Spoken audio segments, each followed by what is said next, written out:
This is KUGAN CASSIUS for IFL TV in association with MTK Global. We're in the middle of London somewhere. It's a secret location. Secret location, yeah. I'm joined by the Haymaker himself, David Haye. David, how are you? Well, thank you. All is good. Things, the sun's shining.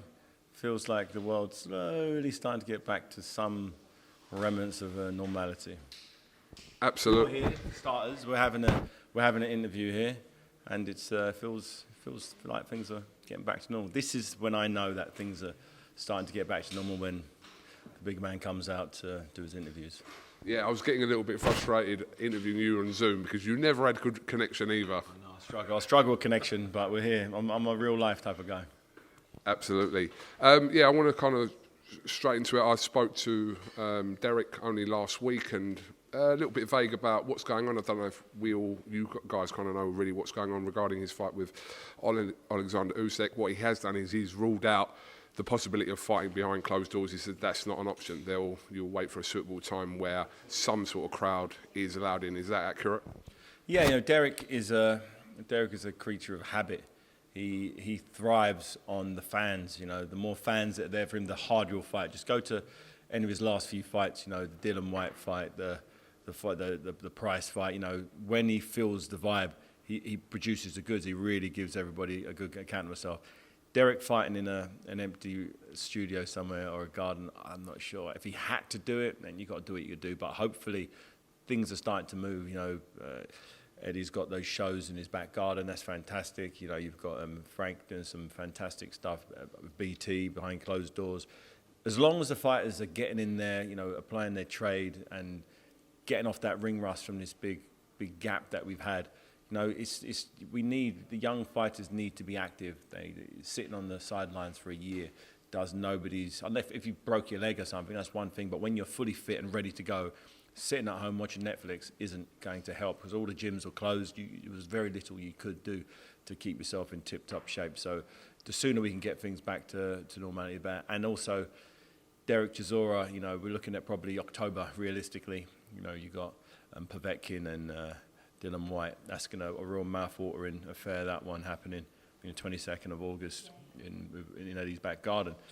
You know, I'd watch that anywhere. That is a great fight. That's like two very, very tough individuals who both come to win. And it's going to be a great fight. Yeah, so probably that's a pay-per-view fight. Derek's going to be pay-per-view, so you probably need ideally 6 weeks between the two. So you're looking at sort of early to mid October. Fingers crossed. But the way things are progressing, the way things are moving, unless there's some crazy second wave of something where everything goes backwards a couple of months, then I envisage an October showdown with Usyk. How close do you think you are to actually having kind of a confirmed date and venue? Are we talking days, weeks? A few weeks for sure. Now we're looking at different venues, smaller venues, bigger venues. We don't know what the legislation will be for fans in venues. Is it going to be 1,000? You know, I know Eddie was talking about the snooker and the fact that they're allowing 400 fans in them. So it's moving in the right direction. Things are happening, you know, so that's a good sign. But we're just trying to do everything we can to get it back, get the fans back by any means necessary.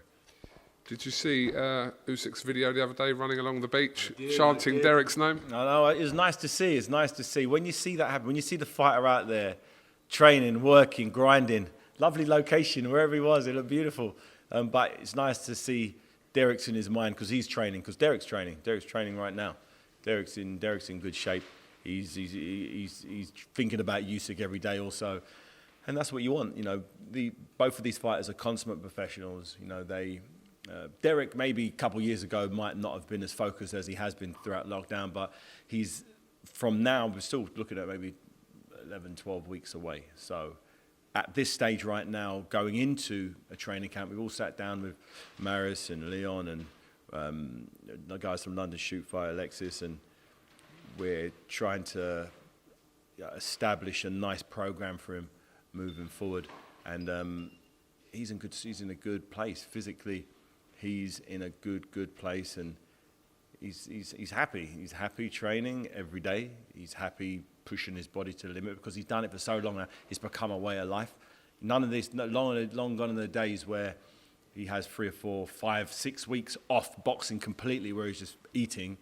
we forced him to have a week off, you know, a couple of weeks back. He really struggled. He struggled not to train. That's what you want. That's what you want from a fighter who really wants to do it. You could tell him, like, you need a week off now. You've been training for 12 weeks non-stop. Take a week off, relax, chill. And he's like, okay, can I do a little jog? Can I do that? I'm like, no, do nothing. And that's what you want. You would have ever thought Derek would have been clucking to train when he doesn't need to train. But that's the mindset he needed to go into this training camp. So as terrible as this whole thing has been for Derek, I don't believe it's the worst thing, because he's been able to have a nice, consistent training. His strength's good. His technique's nice. He's doing what needs to be done. So we're nearly there. We're nearly there. It's mad to think the last normal press conference we were at was at the Chisora and Usyk press conference. And at that point, we were kind of thinking, well, we're hopeful the fight will go on in May. But obviously, that kind of period looks like a lost period in our life. Yeah, I remember sitting there. Everyone thought it was going to happen, but we wasn't sure. It was a really eerie. We're like, oh, we'll see you next week. Kind of maybe. I don't know. And we're looking outside, and there's no cars out there. Everyone's looking around. We're doing a press conference. We did a press conference for an event that people were like 15, 20% sure was going to happen, and then obviously a few days later, it's like, you know that fight's not going to happen. You know the things, and it was right. Everything got shut down, locked down. But, you know, we're going to start to build up again. We're going to start to build up again. You know, October, you know, is the day. It's my birthday in October. I'm 40 in October. So that'd be an absolute perfect Christmas present for Derek Chisora to become the WBO mandatory for the heavyweight championship of the world by beating the undefeated, the Olympic gold medalist, the pound for pound kingpin of the big guys. He's got that opportunity when very few experts give Derek a chance in hell. Now, he's lost 9 professional contests. People are saying, how do you get him to beat him? You'll see. You'll see on the night what he brings to the table. When he comes out, he's not coming out there to make up the numbers, to pick up a paycheck. He's coming to bring the heat, and he's going to be fitter than you've ever seen him before, more focused, more motivated. And Usyk is going to be in a position he's never been in before, and that's a real heavyweight coming at him in a 12-round fight. He's had big heavyweights in the past as an amateur years and years ago, but he's fought a lot of good, technical cruiserweights, fantastic. Fought one heavyweight, didn't look that great. Witherspoon, I wasn't that impressed with that fight. Derek Chisora would have wiped Witherspoon out in 1 round. This is a whole different sport, heavyweight boxing at this level. And certain things trump others, and a big 18-stone man, juggernaut, letting his hands go, head movement, body, headshots, against a guy who hasn't been in that situation before. Sparring with big gloves isn't the same. 10-ounce gloves from Derek just takes 1, and you know all that technical side of things goes clear out the window. So I'm excited already, and we're going to get ourselves a great fight. Absolutely, it's one of the fights, obviously, of the first. Yeah. You're recharging the batteries for this fight, so you know. People forget how good a fight this is, and people forget what Derek's bringing to the table. Rewatch the fight with David Price. Watch it again, you know, or Spilka. Watch the fight against Spilka. That's not the normal Derek Chisora that you've seen from 5, 6, 7 years ago. The Takam fight. No, the way he went about that fight wasn't the ideal. Just wasn't the slickest way to do it, but he got the job done. That was doing it the old way. You know, not really paying the price. He was in shape, obviously. He was there. He won the fight, but the amount of punishment he took in that fight was pretty sickening. And you know, I've never been a fan of just taking like smashes across the nut like that. It's unnecessary. You know, no one likes to take like hundreds of unnecessary punches. I'd rather Derek go out there and just knock someone out and save all that brain trauma. We were just obviously talking about this off camera, but we saw a picture that Anthony Joshua posted on social media recently of, I don't know what to call it, a meeting or just a by chance encounter with Tyson Fury. We understand that Tyson Fury kind of just pulled up and they had a chat. I mean, we know loose context. The universe is trying to bring them together. Literally, God has come down and go, right, and you're in my bay. Okay, let's bring you two together because they need to be with. They work better with each other. The world needs them together, and literally, God brought them together to like, some eye to eye. Like, this is real. We're gonna do this. You beat Pulev, and I beat Wilder again, and we're gonna get it on. Them both looking at each other there. I looked at AJ. You look like he ain't been sitting around eating pies. He's been He's been working out. He looked like he was in fantastic shape. You know, Fury obviously riding super high from his Wilder victory. I'm sure he's going into that third fight with supreme confidence. And I've got no questions that Anthony Joshua will completely and utterly annihilate Pulev. I don't think he's going to have any problems taking him out at all. And I think he'll look real spectacular. He wants to make a statement. Really wants to make a statement with this fight. So when he does go, because people have jumped off the Anthony Joshua bandwagon a little bit, you know, after that single loss he's had. I know what it feels like. In my 11th fight, I got my ass kicked by Carl Thompson, who I should have beat on paper. I wasn't ready at that time, mentally, physically, spiritually. I wasn't quite who I needed to be at that time. It happens. Lennox Lewis got knocked out by Oliver McCall, Hazzy Ruttman. What does he do? He comes back, goes, no, actually, that wasn't really me on my best night. This is me on my best night. Bang, knocked out, finished. And that's what Anthony Joshua did. He went out there and put in a boxing masterclass, a boxing clinic, and literally had a punch-perfect 12 rounds. Who thought he could stay on his toes for 12 rounds? I didn't before that fight. If you say, could AJ stay on his toes, stay sharp from round 1 to round 12 and just have a shutout? I said, yeah, probably not. I've never seen him do it before, but now I've seen it. He's got more in the locker. So I think people forget what Anthony Joshua brings to the table. Olympic gold medal, not been boxing that long, you know, and every fight he's improving. So the fight's a lot closer than a lot of people, a lot of experts saying, you know, Fury's going to beat him. I'm like, you sure? You know, I know they sparred a few years ago, and I know Anthony Joshua did very well in that spar when he was a real novice. So it's an interesting fight that everybody has to see. This COVID thing has just delayed it a little bit, but it's going to happen. I told you, the universe is sucking them together. We're bringing the forces of this game of life are in. Is that you two got to fight each other, and let's make it happen. I really think after this fight they're going to fight each other. I'm feeling it. The fact that I've seen them together in the same place at the same time, it has to happen. It's now done. David, we know a loose context of their conversation, which was revealed by, I think, Eddie Hearn to Gareth Davies recently, but we don't, neither fighter has come out and said actually what was said, but in that kind of situation, I mean, you were saying that you know, if it was you and you was kind of in that situation, you'd just have a chat as normal, but would it have been, do you think that would have been an awkward situation they were in? Or I don't think so. I think genuinely both fighters have said to their respective teams, this is the fight I want. I know Fury said, yeah, I want to fight AJ. I know AJ's like, yeah, I want to fight Fury. Just get the paperwork sorted, let's make it happen. Both fighters want the fight to happen. They've got massive teams around them, and it's just getting those guys to all see the landscape the same way. It shouldn't be a hard fight to make, but you know, what should happen and what happens are two different things. I think it's going to happen after this next fight. That's my crystal ball. The fact that I've seen them together in the same place, that was a big eye-opening moment for me. I was like, yeah, it's going to happen. We're going to get the fight we always wanted. We spoke immediately after Fury's win over Wilder in Las Vegas the day after, and you were almost very kind of brutally honest about admitting that you were kind of wrong about Fury, etc. And you were when you were assessing the fight. But your thought process going into a potential Fury-Joshua fight, do you think back to that fight and your thought process, and kind of does that kind of cloud that in any way, or do you have your kind of winner? Fury did something in that second Wilder fight that I hadn't seen him do before. And it's hard to predict someone doing something they've never done before, you know. So I envisaged Tyson Fury doing what he always normally does, and that I don't think was good enough to beat Wilder. Coincidentally, he didn't do what he usually does. He went forward, he put the pressure on, kept the heat on him, worked him, pushed the pace, pushed the pressure, and that was able to crack Wilder. No one's ever brought that type of assault onto Wilder. And he was unarmed, he was unprepared. Not very many people are strong or big enough to do and implement that type of game plan. So that's why I got it wrong, because Fury did something he's never done before. Same thing with, I thought the fight with Anthony Joshua and John Ruiz, I didn't see it going that way. Andy Ruiz, sorry. John Ruiz, your old opponent. Yeah, Andy Ruiz Jr. I'd never seen him do that. So both fighters are showing things they've never shown before, which means they're both improving.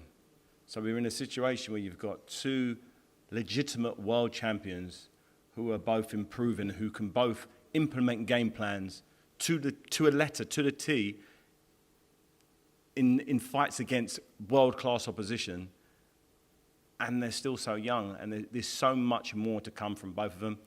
I feel we're going to have like a trilogy of fights between Anthony Joshua and Fury, and the winner can go either way.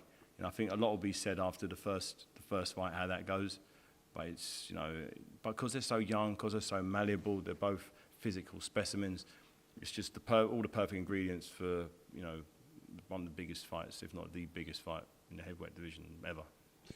Is it a possibility that you could look at a fight with Pulev and also Fury's fight with Wilder to possibly change your opinion about who wins that fight? Could you see anything in their next fights that could possibly change your view on who wins that fight? If Deontay Wilder knocks down Fury 5 times in the fight, then yeah, you'd think, okay, maybe he's got a chin problem. Same thing with Anthony Joshua. If he struggles with Pulev and gets put down, then you go, yeah, definitely the other way.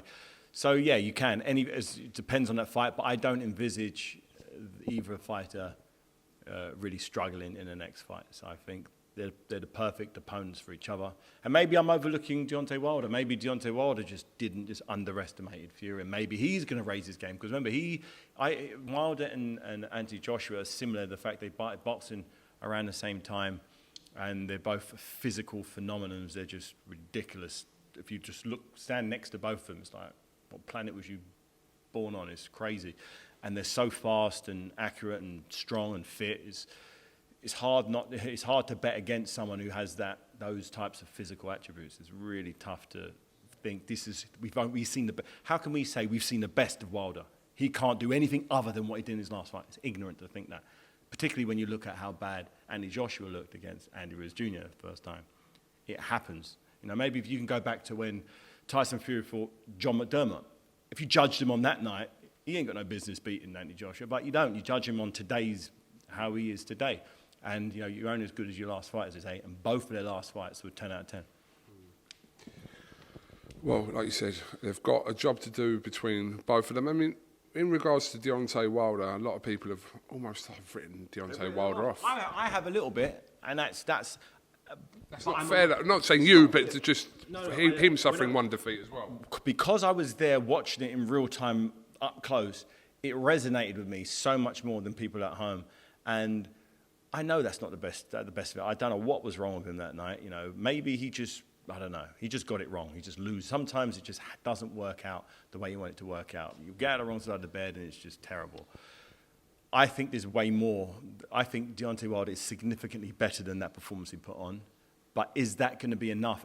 How much damage was done psychologically from that second beating that he received from Tyson Fury? Even in the last round of their first fight, he really put the heat on Deontay, and Deontay didn't really have to deal with it. Even after he knocked Fury down, and Fury learned from that last part of the 12th round in Los Angeles Staples Center that, you know, he figured him out in that last little bit after he'd been knocked down, and then implemented that straight away from round 1, and it worked. So maybe Deontay Wilder just needed a rest, needed a break, and maybe this has given an opportunity to regroup. But, you know, if you're a betting man, it's hard to bet against a guy in a rematch.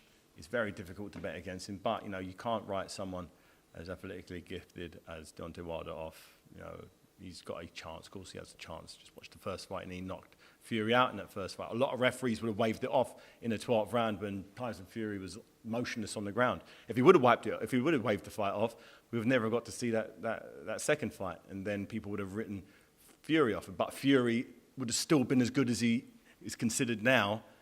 But it all depends on how good your last fight goes. So it's an interesting heavyweight division. It's one of the most intriguing times I've known for a long time, and we're really close to the big one. Just kind of finishing off on the heavyweight division, where do you see, you mentioned him earlier on in the interview, but where do you see Dillian Whyte in this picture? Because he's someone that seems to be knocking on that door for the last however long, but his situation regarding Fury's mandatory or the winner of Fury and Wilder isn't clear what will happen after that, because he's somewhere that needs to fit in with regards to the WBC title. I don't know where he fits in, unfortunately. I know he's been knocking at the door. How many days has he been knocking on the door? I think most people have lost count now. It's been like 1,000 days at one stage. Is that my exaggerating? Am I exaggerating? I don't know as many as 1,000 days. Sure, That's probably what's that? 1,000 days. It was a long time. I remember Maybe 600 or 700 days, maybe. A couple of years. It's been a long time where he should have got his shot. I've never known a fighter to be mandatory for this long not to get an opportunity. But you know, you got to do what you got to do. But the fact that Dillian keeps fighting good guys. The Rivas fight was a tough fighter. He took that fight. Once again, here he is with Povetkin, another tricky customer. He takes on all comers, and he's always in shape. I know he's out in Portugal training with Ruben Tabares at the moment, and he's looking good. I'm checking him out on Instagram. He's really putting himself through it, which is what you'd expect someone to do. Who wants a title shot. It's crazy the fact he's never had a heavyweight title shot. In all the years he's been boxing and all the big fights he's had, the pay-per-view events, none of them have been, for the heavyweight title. He's fought Joseph Parker, who was world champion. He's beaten him. Lucas Brown was world champion. He's beaten him. He's done everything asked him. The only thing he didn't do was beat AJ when he had an opportunity. And but even in losing, he's still got a lot of credibility. Basically fought with one arm and buckled the knees of AJ famously. But it's time now for him to get his shot at some stage. He deserves it. But when is that shot? It's a WBC mandatory. And the WBC title seems like it's tied up for a little while. You've got Wilder and Fury ready to tangle again. And then the winner of that hopefully then has to defend it against Dillian Whyte. But then you've got AJ saying, hey, put that on hold. we got a trilogy to have here. So you could be talking another 2-3 years. It's crazy. At what stage do you think to yourself, I might go another route here? I'm hearing. Is it true? I'm hearing that there may be someone getting sued or something like that, and I'm hearing rumblings about legal action. Yeah, I think there has been a suggestion of some sort of legal implication, but we don't know the specifics of that. Where did that rumour come from? Was it just one of those internet rumours that had popped up? It was a story that was on Sky Sports News, actually, that I read, but it was quite vague as in the ins and outs of it, so I'm not really sure what's going on with that. But a few people have suggested that they would rather see Tyson Fury fight a Dillian Whyte instead of a third fight with Wilder. I mean, are you one of those people that would rather see that fight? I'd like to see a third fight. The second fight was very conclusive, but the first fight was a draw. In actual fact, I think Dillian deserves it. But if they had a contract in place, it's not about what you deserve, it's what you negotiate. A lot of people deserve a lot of things in life. I know I didn't deserve a lot that I've got over the years, but I negotiated it. So it's all about putting yourself in a position for the universe to give you what you want. And, Wilder did that. He got a contract in place before that second fight, which stipulated if he was to lose, he has the option for a third fight, and he's exercised that right to have a third contest. So it's not about my opinion whether he should or shouldn't. It's a contracted obligation that had to be fulfilled. He's exercising that right. So it's not about what I want, what I think's fair. It's about what's negotiated, and that's the deal. Dillian has to unfortunately wait. I don't know how long. He deserves it. If it's all about what's fair and who deserves what, he should have had a title shot years ago. But it's just it's boxing sometimes. Any thoughts on Jarrell Miller and his recent situation? A lot of people have suggested that he shouldn't be allowed to fight again. How many times have been popped now? Well, we're just going on in professional boxing.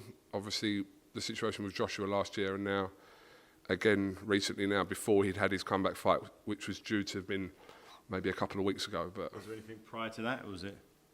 I'm not too sure. There was suggested stories that something may have happened before his boxing career, but I'm only talking about boxing. He's a good kickboxer, right? So, no, I don't.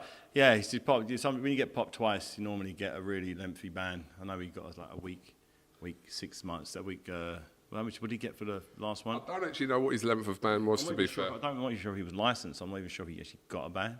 I don't know. I don't really pay attention to it, to be honest. But Yeah, you just leave it up to the authorities to dish out the fines and the bans that they see fit. It's not fair, even that. One fighter gets a ban for 4 years, the other one gets 6 months. One person gets no ban. It's just it all needs to be. It needs to be a world unified, agreed term for failing for this particular drug or this sports drink that's by accident. It needs to, because it's not fair. Grey area. It's a crazy grey area that we need to tidy up. But when you've got different governing bodies, when you've got different sanctioning bodies, it's hard for everyone to get on the same page because everybody wants to make money. David, Billy Joe Saunders ruled himself out of fighting Canelo in September. Why's that? Just because I think they were taking too long to formally announce a fight or contracts to be done, and he felt like he wasn't going to be given the full camp possible, and I think his money was reduced as well, I believe, according to Billy Joe. So taking everything into account, he about 10 days ago ruled himself out of fighting Canelo this year. So he kind of took himself out of the mix. That's a shame. I think he's probably got one of the only styles that had a genuine opportunity to cause Canelo some issues. That slick southpaw, fast head, fast feet, got a good dig, got a good chin, rises to the occasion when he needs to. He's young. It's a shame if he's taken himself out of that, because he doesn't have enough time to train. That's what young fighters need to realise, that you shouldn't wait for a fight date before you start training. If you're a professional athlete, you should be a professional athlete until year round. Obviously, you can't be a monk non-stop when you don't have a fight penciled in. But if you know there's an opportunity, a potential chance to fight in 3 months, you need to be training. If there's a fight potentially 12 weeks away, that's not signed, but is a potential, you need to train. You've earned you've earned millions over the years from different fights. Put some aside for training camp, and take yourself away. Start ticking over. Start with sparring. Because if sometimes fights do get sprung up on fighters, and I remember, who was it? Steve Robinson only had a couple of days' notice for his world title fight, but he lived the life. 2 days and won the world title, WBO or featherweight title, I think, and that's the type of mentality you need to have. It's your job, and hopefully after this, if he missed this opportunity, I'm not sure how much his money would have been eventually reduced to, but I'm sure it was a significant wedge that would have been welcomed in these tough economic times. But he's so young, he's so fresh, and he'll get another opportunity because he's as good as he is. It might not be Canelo, it'll be someone else, but if he's as good as I believe he is, he'll beat another champion, and then he'll get this fight, hopefully on the terms he wants, and hopefully with all the training camp he requires to get the best out of himself. Yeah, I think the fight is supposed to be on the 12th of September, and his opponent, Canelo, hasn't been announced still, so that's only, 8 weeks away. So there's Callum Smith being mentioned, there's a variety of other fighters also being mentioned, so it's Callum Smith would be a good fight. Callum's super tall, rangy, and I'm sure after Billy saw his last fight, you're like, you've got a chance there. He didn't look unbeatable. You think, okay, I know he's a weight category above me, a couple of weight categories above. He's a big man, Callum, so that'd be interesting. That slick, sharp in and out style with the long, rangy, Callum, the way he beat Groves, he can rise to the occasion. So that's a massive domestic showdown. That's not a bad substitute for, it's not a Canelo, but it's as good as a British clash will come, for sure. Now, I got something through the post a couple of weeks ago, and I genuinely did not know who sent it to me. And they were some masks, okay? So when you texted me and said, I've got something to send you didn't tell me what you were sending me. So they've sat there, and then I saw your post today for the Black Mask Company, which we're going to talk about in a second, and I thought it was David who sent the mask. I've literally had them there for 2 weeks, didn't know you sent them to me. Okay, sorry, I didn't, I don't know. I just sent them. Could you get one out, David, please? Get one out. I know you hate doing stuff like this, but... hate it. I'm promoting. I've launched. I was joking. You're a great promoter, so yeah. I've launched the Black Mask Company today. Yeah, Black Mask, simple Black Mask. Effectively, what it is, in January, a buddy of mine from Vietnam called me and was like, how is it in England? And I'm like, how's what? He went, the corona. I'm like, what corona? What are you talking about? In Vietnam in January, obviously they're on the border to China, so they were obviously going crazy about this pandemic that struck in Wuhan, China. So the Vietnamese government shut the borders, stopped anyone coming in and out, locked the whole place down in January, sent the kids home from school, and it was just locked down. Anyone who was in there, they tracked and traced everybody. 2 people came in, apparently from Wuhan, who were infected. They tracked them down, put them in quarantine, and anyone they'd been in contact with, they tracked them down and put them in quarantine as well. So they literally got 95 million people in Vietnam, and they've miraculously managed to keep COVID out. And there's only 400 confirmed cases, not one have died. So 95 million people, no deaths, because they took control of it in January. So my buddy was like, get yourself a mask. So I went online trying to find a black mask, can't buy it, couldn't find any, the only one I could find I could get, but it was 2-month waiting list. So I thought, okay, what's the best one you got in Vietnam? Because in Vietnam they've been wearing these washable masks, not disposable ones you see all over the floor. They've been wearing washable masks for 20 years, since bird flu and SARS. They've been wearing them over there. So after 20 years of wearing masks, the VP195, the mask that the Vietnamese government wear, is the best mask. It's the police mask. So I was like, get me some of them. Could you send someone over to me? So you can't buy them in shops. They're government issued, like uniform. So I thought, okay, I still got to have them somehow. So by hook or by crook, this is late January, but by hook or by crook, I managed to get in contact with the director of this government factory, who's a boxing fan. So I was like, yeah, could you send me some masks over? Anyway, he sent them over to me, and they were fantastic, comfortable, real nice. But they were like grey blue sort of thing. I was like, could you kind of make a black one? Because it goes with everything, slimming and a bit more stealth-like for me. And over the course of like 2.5 months, we got them to make a black mask in five sizes for kids, going up to big heads like yourself, extra large, and. Cheers, mate. So today I'm launching the black mask company. Just sell black masks, and the most important thing, they're eco-friendly because you can wash them 30 times. And the ones that you see all over the floor, they're disposable masks. They're supposed to be used in a surgical manner. They're supposed to be used in hospitals and operations, in theatres.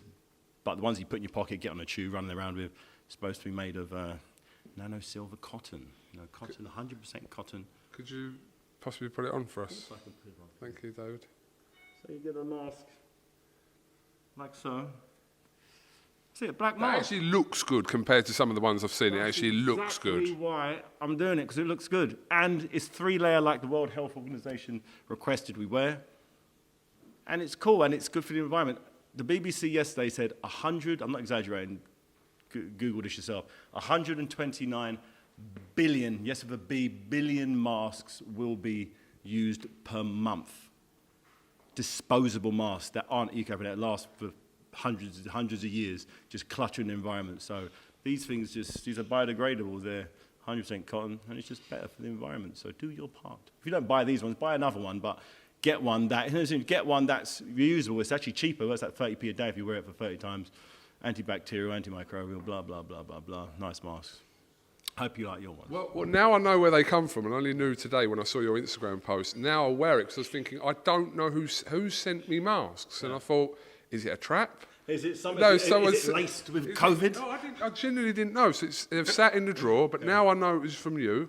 Obviously, I'm going to start wearing them. And you have to wear them everywhere now. You have to wear them like even picking up food from a restaurant, from a takeaway. You have to wear it. I'm like, it's the law. I remember when you had to start wearing seat belts, and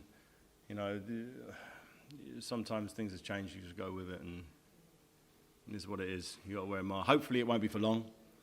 Hopefully, this COVID thing will get under control, and we'll be able to go about our lives normally. But until then, whilst there's things out there, the government say wear a mask. So stick on a mask that doesn't clutter the environment. That's actually looks good, comfortable. Here's a salesman really good. Sound like Rodney Trotter, not Rodney, Del Boy. Del Boy stroke Eddie Hearn, one of the two. The apples and pears, David, remember.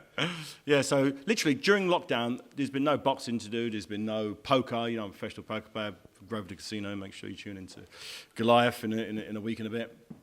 But there's been not that much else to do, so I've literally been back and forth from early hours in the morning dealing with Vietnam and getting this project up and running. And it launched today, and people really liking it because there isn't anything out there like this that uses this nano silver technology that keeps it antibacterial. It's effectively the mask that the Vietnamese government have made this year to combat COVID-19. It's like, well, why wouldn't you really want that one, particularly if it looks good and it's way cheaper than all the other ones? It's like, no-brainer. Right? Have I sold it to you? Are you sold? You're not, so you've already got them. I've already got them anyway, so yeah. I'll give you some more here anyway. So. They would be handy. I will actually take some back for my missus as well. And you're supposed to wear masks. This is going by a country, Vietnam, who have worn masks for 20 years.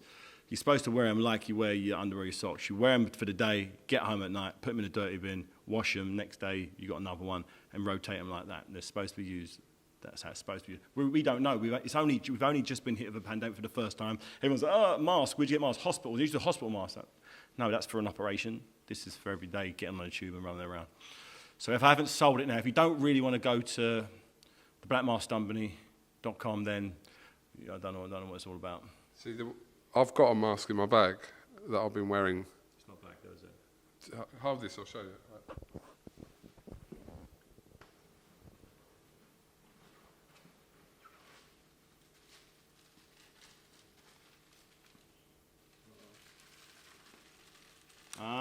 The only other mask that I endorse.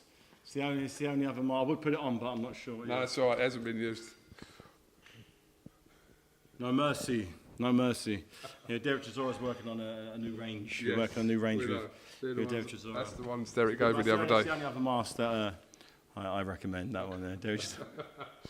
Okay, David, thank you very much for your time this Thursday afternoon. Like you said earlier, boxing is creeping back. Slowly. Matchroom shows next week. Frank's already started. It was a great show the other day at BT, and hopefully, Eddie's show's going to be great, and we're going to keep it going. You got Big Joe Joyce going at it again. So tomorrow night, it's just things are moving. Things are going nice. Although you're not going to have the crowds, we're still getting to see the action, and that's what it's all about. Seeing the action, slowly but surely. A few people here, a few people there, and let's get back to the O2 Arena. Really get it firing again. David, thank you very much, and hopefully we'll catch up with you soon, and no more Zoom interviews. They'll all be in person. It was at 2 sales. That was real. It's because I haven't had a pay-per-view fight for so long. I've had all of this salesman pent up. It feels like I went to a press conference today. I had loads of media down talking about the mask. It felt like I was talking about a fight. It's hilarious. It's been fun. I haven't had a product like this to peddle before, but it's nice. Pedal away, David. Yeah. You're welcome to do that on IFL. All right, thank you very much, and we'll catch you soon. I feel comfortable on your platform, just waffling. You say what you want to say, though. Yeah, it's fun. Anyway, guys, theblackmaskcompany.com. Get your 3-layer anti-epidemic, antimicrobial, antibacterial face mask. No, George Foreman had the grill. Remember, what did George Foreman know about grills, other than eating a lot of food because he was a big guy? But what was the connection, really? Was there any connection? I don't think so, to be honest. He doesn't own it anymore, but it was a product that was in most households at the time, so that's hopefully... How many households do you reckon this is going to end up in? I have no idea to even comment on that. I wouldn't know. But anyway, here's another story. About. You've spoken about it for long enough to have relevance. I know. You've spoken about it more than you did Derek and Usyk. Which is fine. I'm still clicked into sales mode. No. That's fine. David, thank you very much, and you have a good day. We'll catch up with you soon. Definitely.